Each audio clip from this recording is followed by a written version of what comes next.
muitíssimo boa noite. No programa de hoje, uma aventura incrível. Vamos caminhar pelo teto da Serra Catarinense, 1.800 metros de altura, à beira de cânions. A serra guarda segredos mais conhecidos pelos estrangeiros do que por nós. A fruta do futuro, anti-inflamatória e antidepressiva, nasceu aqui e faz sucesso na Nova Zelândia. O mel que não vem das flores, o mais rico em substâncias contra o envelhecimento. Vamos conhecer a terra onde o tempo parou.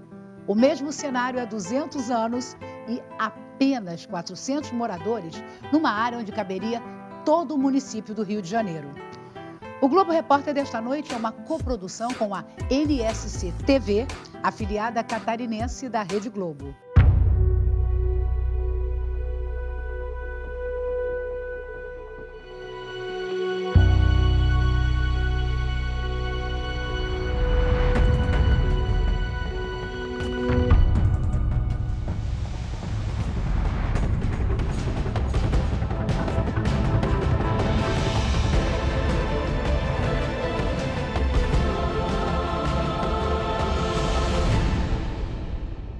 Ah, o desconhecido. Ele tem o poder de mexer com a nossa imaginação, com a nossa curiosidade. É como um imã atraindo a gente. Mas o desconhecido também costuma dar medo. Medo do desconhecido. Quantas vezes você já sentiu isso, hein? Bom, aí ou você deixa o medo te paralisar ou encara ele de frente e abre a porta para a aventura.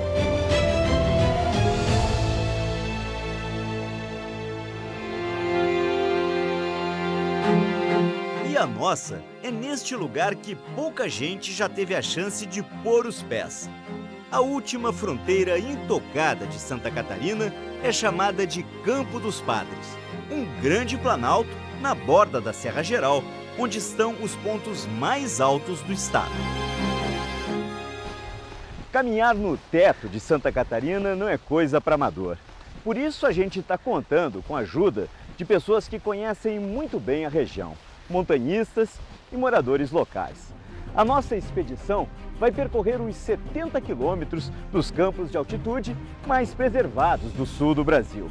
A nossa rota é à beira de precipícios, com paisagens de tirar o fôlego.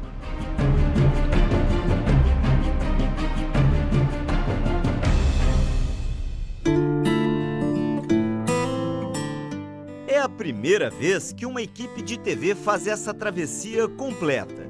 Este lugar isolado, contornado por cânions grandiosos, guarda uma história pouco conhecida e uma lenda quase esquecida. É também um caminho cheio de surpresas. Pode alguém andar sobre as nuvens? Bom, se você é desta tribo aí, parece que sim.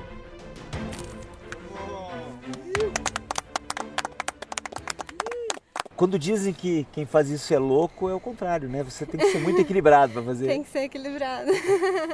Mas tem que ser um pouquinho louco também, né? O Cânion do Espraiado é o portal de entrada do Campo dos Padres.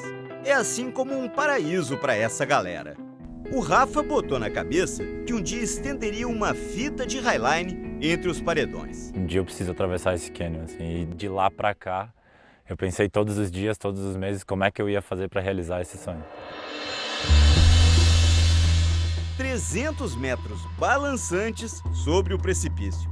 Profundidade, quase meio quilômetro até lá embaixo. Foi assim que eu acabei pendurado sobre o abismo. Qual é a parte que eu disse que a gente ia encarar o medo, né? Acho que é essa. Ter medo é ter juízo também, né? É bom ter medo, isso quer dizer que a gente está vivo. Bom, é impressionante a confiança, a concentração e o equilíbrio desse pessoal. Isso exige um equilíbrio mental e físico brutal, algo que eu francamente não tenho. E acho que não vou ter nunca, não. E agora é melhor eu sair daqui. Já terminou a brincadeira.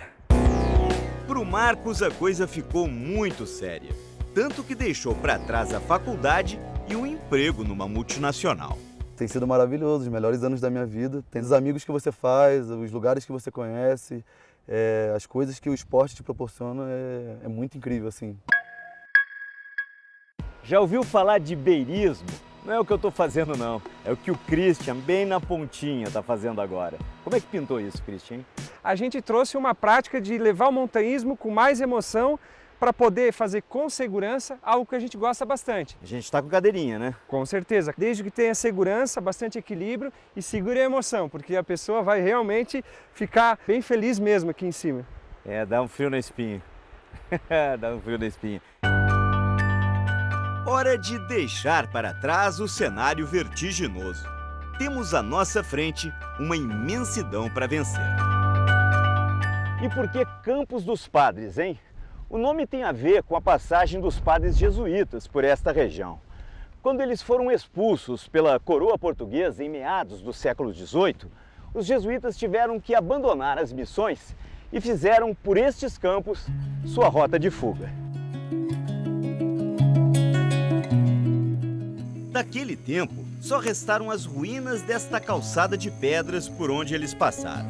E uma história que mexeu com a imaginação de muita gente.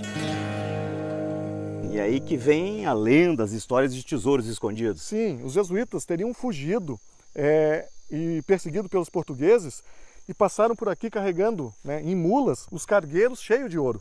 E enquanto passavam e acampavam às margens da calçada, esse tesouro ele era escondido. E aí as pessoas começaram a procurar. E as pessoas começaram então a procurar os tesouros guardados pelos padres jesuítas, e grande parte dessas calçadas elas foram destruídas, né, em busca desses tesouros. Um dos caçadores de tesouros da região foi o seu Bruno. Desde criança ouvia sobre eles. Fiquei assim, encucado com aquilo. E daí foi passando os anos, foi indo, até que de repente me deu na ideia de não, agora eu vou atrás disso aí para ver se é verdade, que se existe. Aí resolvi de comprar um aparelho. Detector de metal. Metal, isso mesmo. Daí se dava sinal, eu cavava. Mas era um miserável que marcava pedra, marcava pedaço de ferro, marcava arame, marcava tudo quanto era porcaria. E olha que ele procurou. 5 anos de busca. Chegou a montar um museu em casa com as coisas que encontrou. E nenhum ourinho. Ouro, nada. Mas ficou uma pontinha de esperança. Algum lugar tem que ter alguma coisa. Porque senão não era contado, né? E onde existe fumaça, tem que ter fogo. Pois então, vai que a gente dá sorte e tropece num tesouro pelo caminho, né? O Campo dos Padres é um mosaico de ecossistemas. Aqui, florestas com araucárias, matas de montanha e campos de altitude se encontram.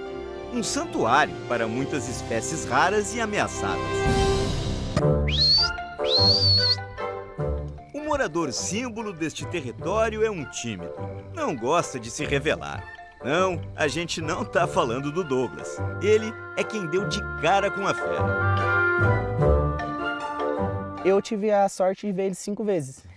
5 vezes descendo e sempre com os cachorros, e ele sempre me defendendo de tudo. E esse enfrentou o puma, então? Esse enfrentou. Aqui tem até umas marcas na boca dele aqui na lateral, ó. Cicatriz aqui, né? Cicatriz das unhas do puma. Flagrar um puma ou leão-baio na natureza não é tarefa fácil. O bicho é selvagem e super arisco.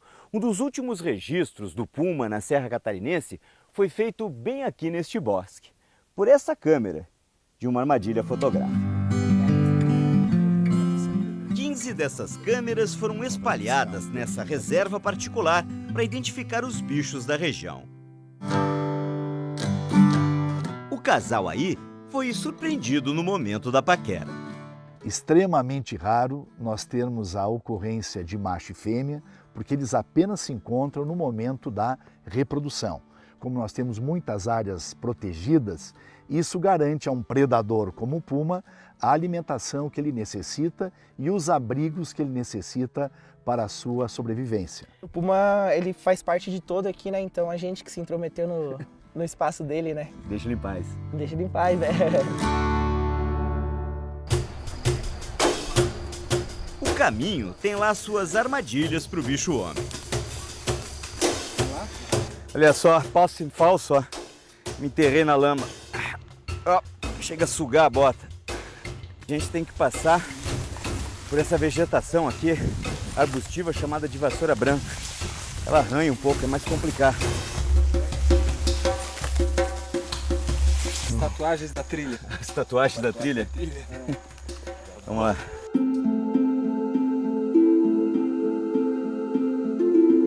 A gente está chegando agora na Mata Nebular.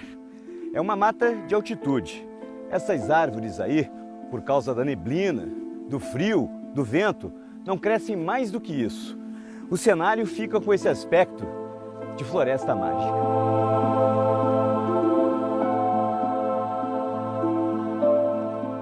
À medida que a gente avança, as árvores vão sumindo da paisagem. E olha só que admirável. Essa arvorezinha aí, solitária, única, toda retorcida, ela conseguiu brotar e crescer nessa região super selvagem.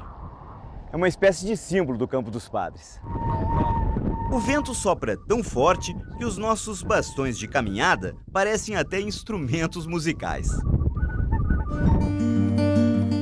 Esta região é o lar de pouquíssima gente. Só há 4 casas de fazenda ao longo do caminho. Por isso, em alguns dias, vamos ter que acampar. Em outros, contar com a hospitalidade local.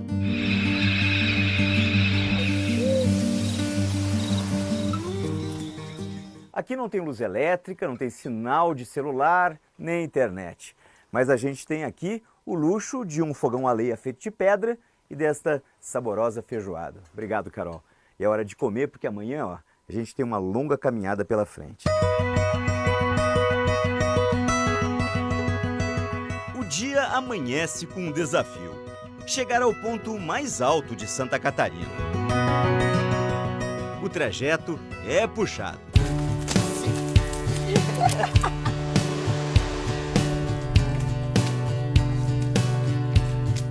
Olha, subir morro não é fácil. Essa é a famosa paisagem de tirar o fôlego, né?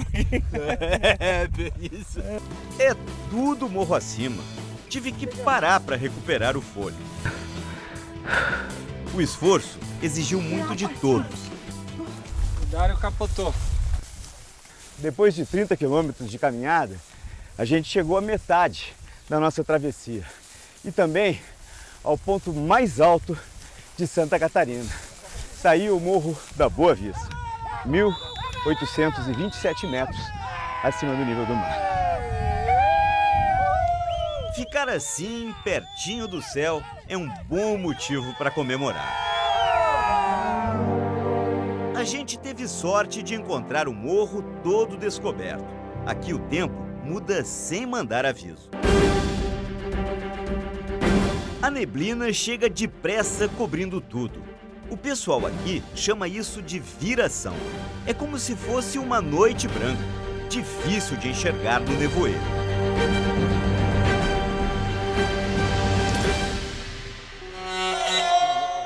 O Arno, responsável pelos cavalos da expedição, já caiu nessa cilada. Me perdi uma vez, mas tive sorte, foi durante o dia, né? E consegui me safar, mas por sorte também. A geração apaga as orientações, né? Tu não consegue entender mais nada, né? Onde é que tá? Para onde vai? Na mata e no campo, fica totalmente desorientado, né? Por outro lado, o Balé da Neblina está sempre redesenhando os cenários. Num piscar de olhos, podem pintar visuais estonteantes. Esse é o mar de nuvens. É quando o nevoeiro espesso fica parado na garganta dos cânions. A neblina se abre e revela a última casa do caminho.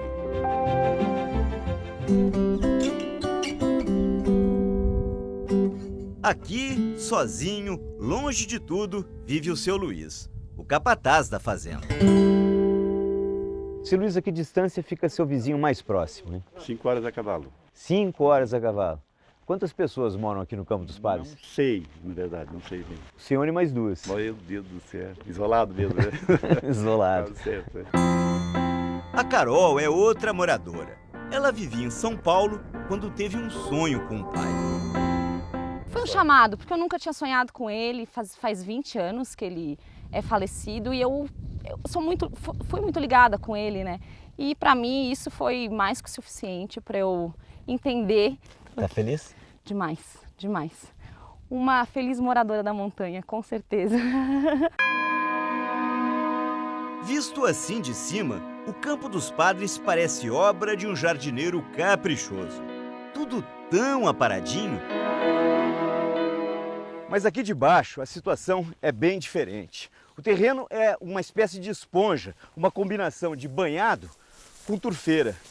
As turfeiras são uma mistura de plantas em decomposição, camadas e camadas de matéria orgânica que absorvem muita água. Olha só o meu bastão como entra nela. É até difícil caminhar aqui em cima. Olha como afunda.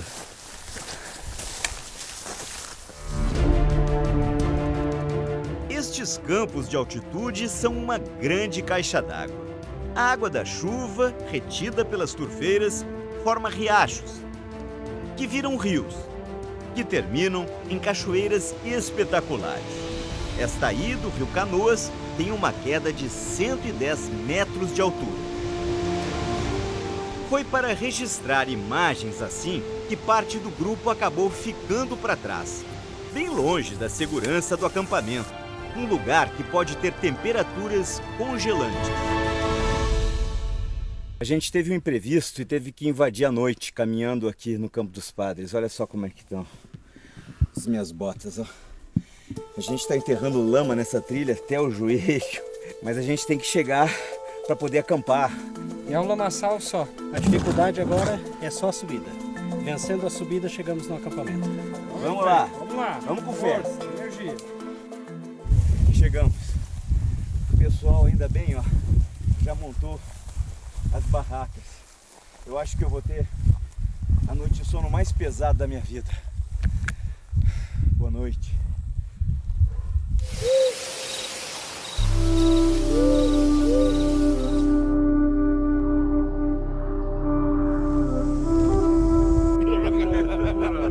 Hoje é dia de botar muito plástico no pé para poder seguir essa trilha. A bota é um estado lamentável, né? De barro e, e água, completamente molhada. Ó. Olha só o estado que tá. E a gente vai ter 15 quilômetros pela frente. A essa altura, as pernas já sentem muito cansaço. O terreno é escorregadio e o equilíbrio vai embora. Pegou. E não tô sozinho nessa. Não disse? Mas a paisagem ajuda um bocado. É um mundo cercado por monumentos naturais. Até onde vai a imaginação, hein? O arranha-céu parece uma escada em direção às nuvens. Há postos, lado a lado, os chamados soldados de sebo. O acaso também esculpiu o solitário pinheiro de pedra e entalhou na rocha a imponente Pedra d'Água. Aqui termina a nossa expedição. Vão ser 2h30, montanha abaixo, dando tchau ao Campo dos Padres. Depois de 6 dias de caminhada e mais de 70 curvas descendo o morro,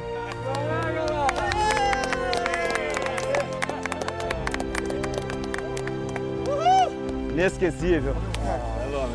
E não, a gente não encontrou nenhum tesouro perdido dos jesuítas. Num lugar precioso assim, o tesouro é mesmo o próprio caminho.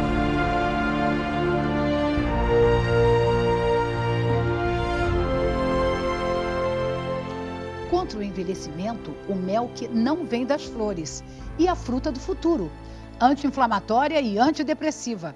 Nós voltamos já já.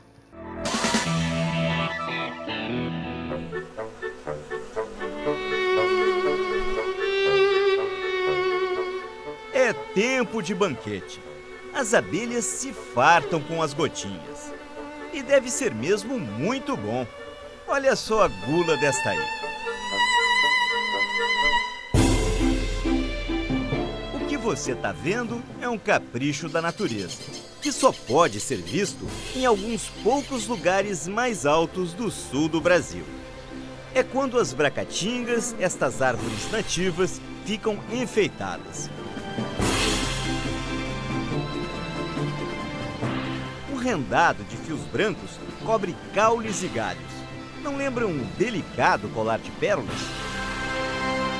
Nessa época, se não fosse a Abracatinga, nós não teríamos o alimento. A nossa florada não tem flores suficientes nessa época do ano. Quer dizer, as abelhas passariam fome se não fosse isso Sim, aqui. ou teríamos que migrar elas para a região de flores distantes daqui. Todo este emaranhado de fios são colônias de cochonilhas, um inseto minúsculo. Os bichinhos sugam a seiva da abracatinga e expelem um líquido transparente e adocicado. É o melato. Com ele, as abelhas produzem um mel único. Sim, existe um mel que não vem das flores. Ele é escuro, menos açucarado e difícil de cristalizar. Hora de virar apicultor e ir para o mato colher o mel de melato com a família Lopes, o seu Paulo e o filho dele, o Diego.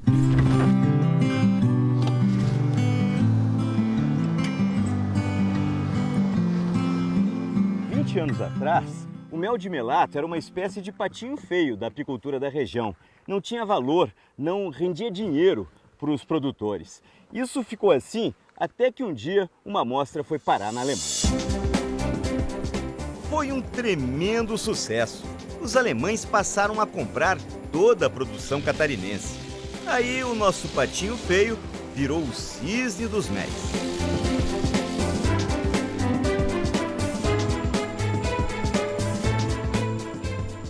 Uma delícia.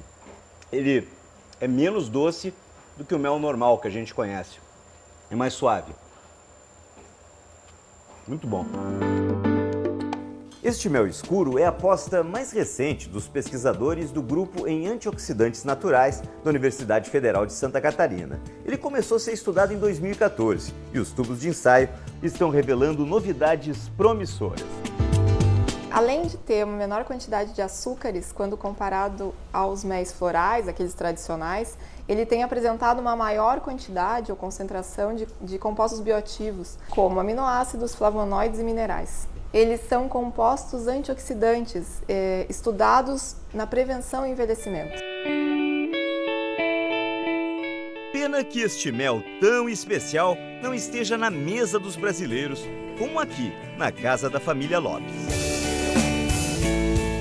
Falta o brasileiro descobrir o mel. Falta o brasileiro descobrir o mel, que é muito bom. Um pãozinho de milho, melato, uma natinha, não tem coisa melhor. Tá feito o café. Tá feito o café.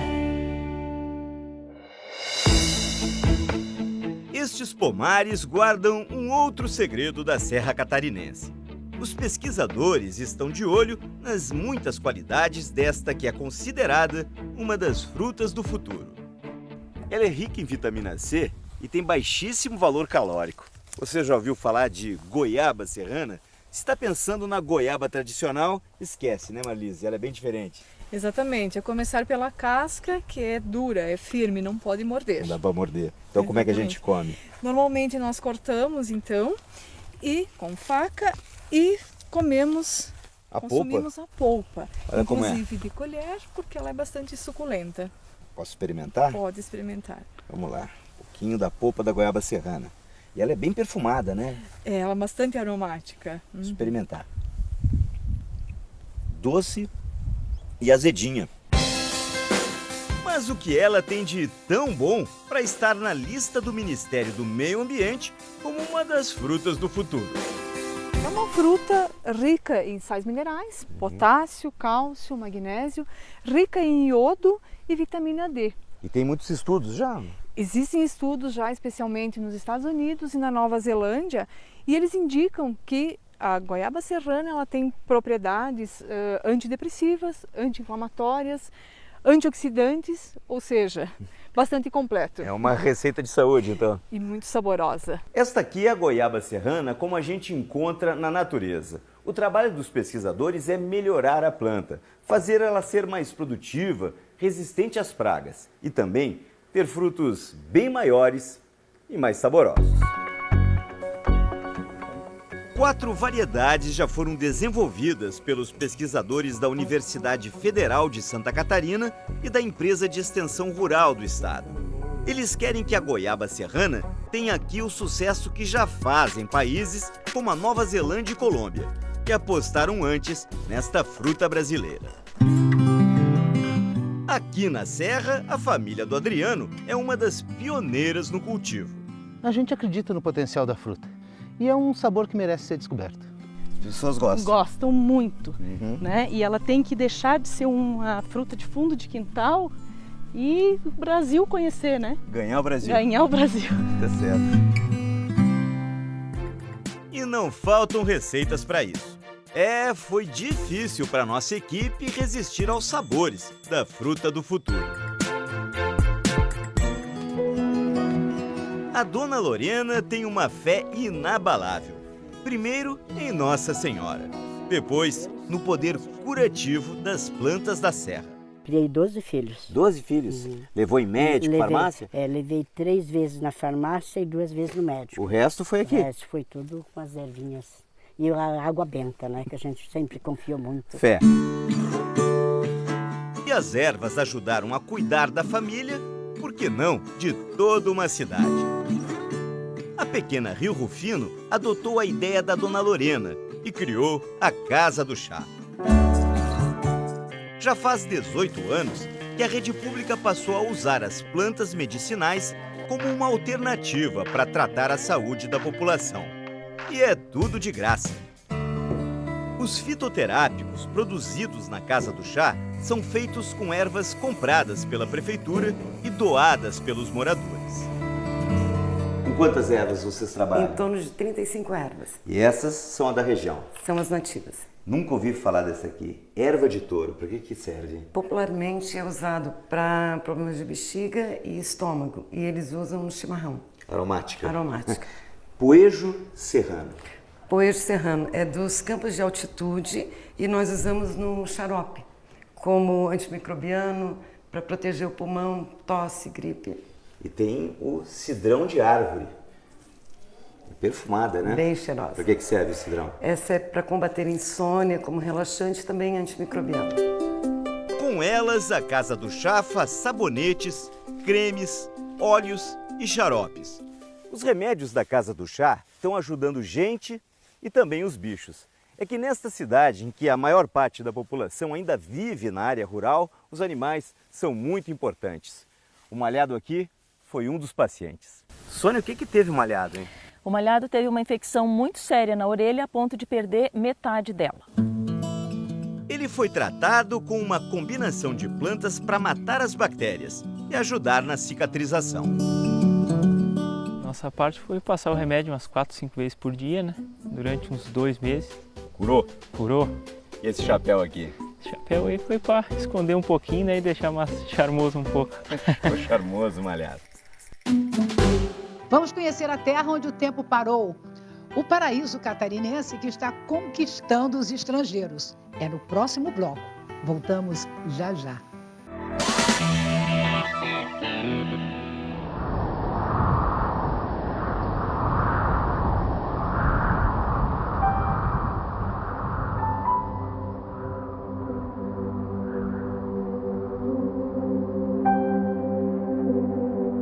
Colinas verdes e suaves vão até onde os olhos alcançam. Muros de pedra se estendem a perder de vista. E antigos casarões de senhores de gado estão isolados nessa imensidão. Esta é a Coxilha Rica. Um lugar que parece ter sido esquecido pelo tempo. Que pouco mudou em quase 3 séculos. Agora as fazendas centenárias começam a abrir suas portas. A Coxilha Rica quer mostrar a sua história, sua natureza, o seu jeito de ser. O nome Coxilha Rica tem a ver com o capim nativo que cobre esses campos ondulados. Um cenário que tem um encanto de um mundo ainda preservado. Bosques de araucárias, rios, cachoeiras e muita vida selvagem. Flagramos a raríssima águia cinzenta, uma das maiores e mais ameaçadas aves de rapina do Brasil. Aqui os veados campeiros vivem livres. Na fazenda do Carlos, eles têm tratamento especial. A primeira coisa é evitar a presença do cachorro, principalmente é uma tradição na nossa região o campeiro sair com o cachorro para auxiliar no trabalho do gado. Aqui na nossa propriedade isso não é permitido, não saem cachorros porque vão assustar os animais e vão afastá-los daqui, né? E também tem o cardápio. A pastagem, à base de azevém e de trevo, é para melhorar a dieta do gado, mas virou banquete para os bichos. Estes campos ainda são um segredo para os brasileiros, mas já chamam a atenção de muita gente lá de fora. Aí neste grupo tem chileno, americano, belga, italiano, irlandês. Os estrangeiros estão descobrindo as belezas da coxilha. A aventura aqui é no lombo do cavalo. Longas distâncias debaixo de sol e também de chuva. Eles vão sem pressa, de fazenda em fazenda. Levantam com o sol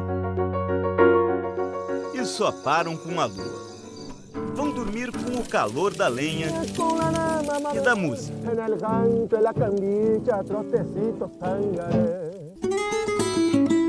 O amanhecer tem os sabores da terra. A coxilha é mesmo um bom lugar para provar sabores. Que tal o da liberdade, hein? Aqui o sentido da palavra fronteira se perde no horizonte. Em quantos países você já cavalgou?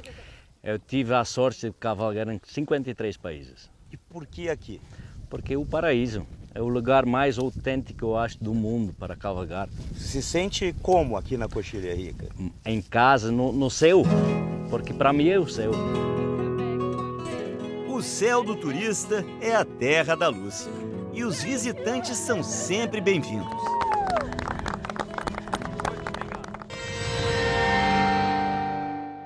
Os antigos casarões da Coxilha Rica abrigam muitas histórias curiosas. Lá nos anos 1800, a vida não era nada fácil para as mulheres da Coxilha. Uma coisa que chama muita atenção nessas fazendas centenárias são os quartos das meninas.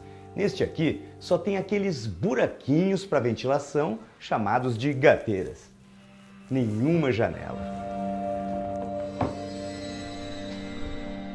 Meio assustador, né? Quase como ser uma prisioneira na própria casa. E olha só esse alçapão aqui, hein?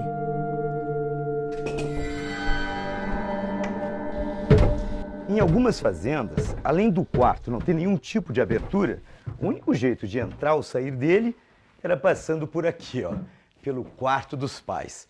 A vigilância sobre as moças era total.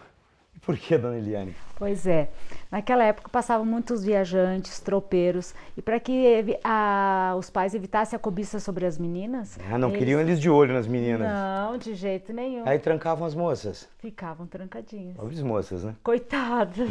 Isso mudou? Mudou, graças a Deus, ainda bem.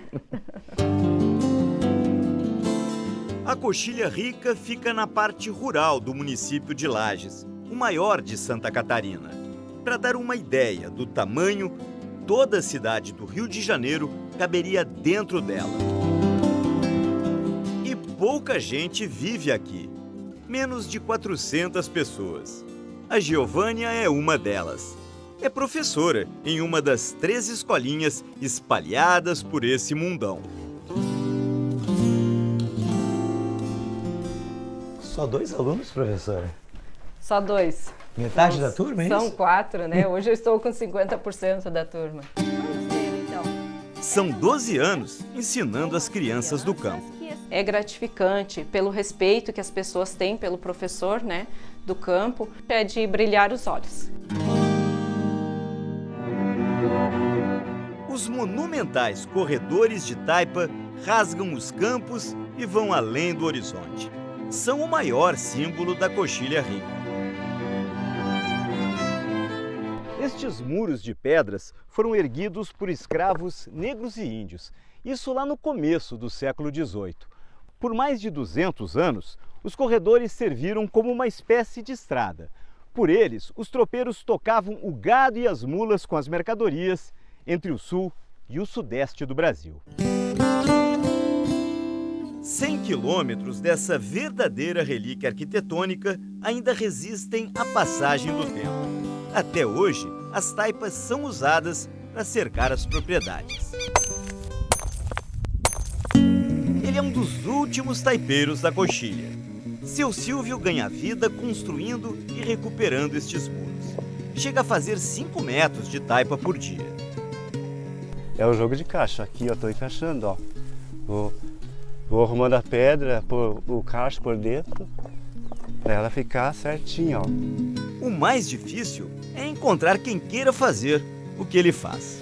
Ah, não, acho que é meio difícil aparecer alguém. As taipas vão acabar caindo tudo e ninguém vai querer mais, né, remontar, porque não vai achar ninguém mais para remontar, né? O tamanho dos chifres chama a atenção. 2 metros e 22 centímetros. 2 metros e 20 de uma ponta a outra? É. Esse é o campeão até hoje? É, que eu tenho lembrança é esse. Né? Estes animais são outra raridade. Vêm de uma linhagem muito antiga. Algo assim como os tataranetos dos primeiros bovinos trazidos para o Brasil. Lembra que a gente disse que os jesuítas, em fuga, passaram por essa região? Eles deixaram para trás aqui nesses campos cerca de 200 mil cabeças. Esse imenso rebanho então virou selvagem e assim surgiu uma nova raça, o gado crioulo lajano. Hoje só existem cerca de 3 mil cabeças do gado crioulo lajano em todo o Brasil. É, uma vida a serviço de uma raça, né? Eu acho que isso é um patrimônio que não pode desaparecer, né? Este mundo, quase parado no tempo, agora sente a pressão dos novos tempos.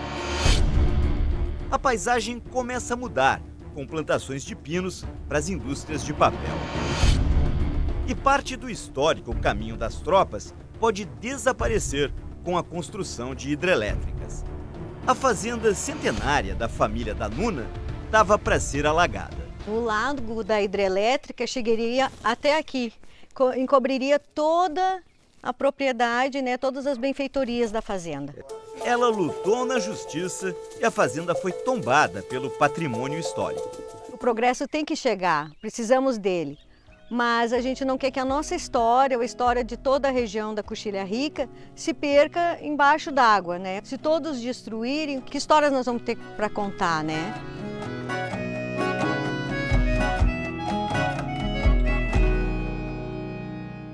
A Florada das Cerejeiras. Um momento para celebrar a beleza e a fragilidade da vida. É daqui a pouco.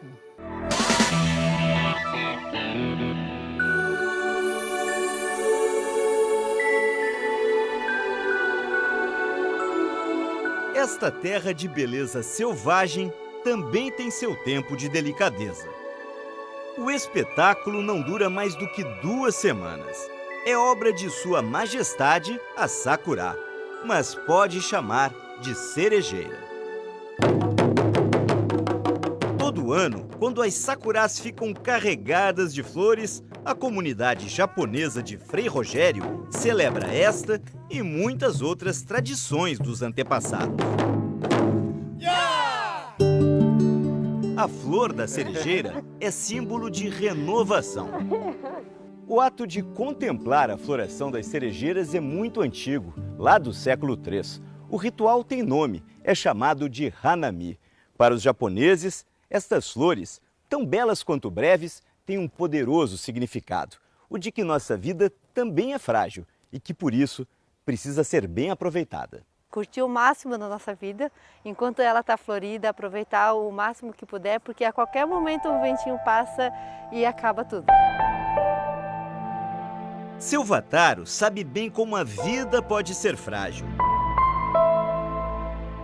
Ele sobreviveu ao horror da bomba atômica de Nagasaki. Quando entrei na cidade, só havia fumaça e ferros retorcidos. Senti muita tristeza e raiva. Quando os soldados americanos chegaram, tivemos medo. A gente pensava que eles eram demônios. Vataro recomeçou a vida no Brasil. Aqui a família cresceu e prosperou. E quando o neto nasceu, num dia 9 de agosto, o mesmo em que a bomba explodiu, ele fez questão de dar o nome. Eu ganhei o nome Hirakazu, que significa paz. Paz que o seu Vataro ajudou a materializar neste monumento. O sino veio de Nagasaki, resistiu à bomba para ser tocado por mãos que souberam perdoar. Do Brasil para o mundo, eu toco esse sino orando pela paz.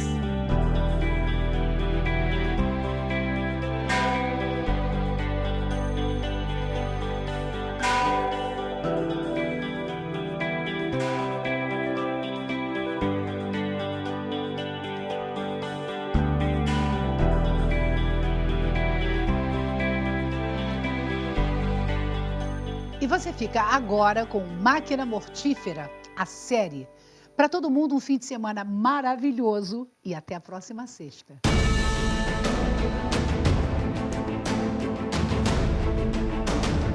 A Fórmula 1 está de volta com o Grande Prêmio da Bélgica e a briga pela liderança do campeonato está acirrada. Domingo, 10h10 da manhã.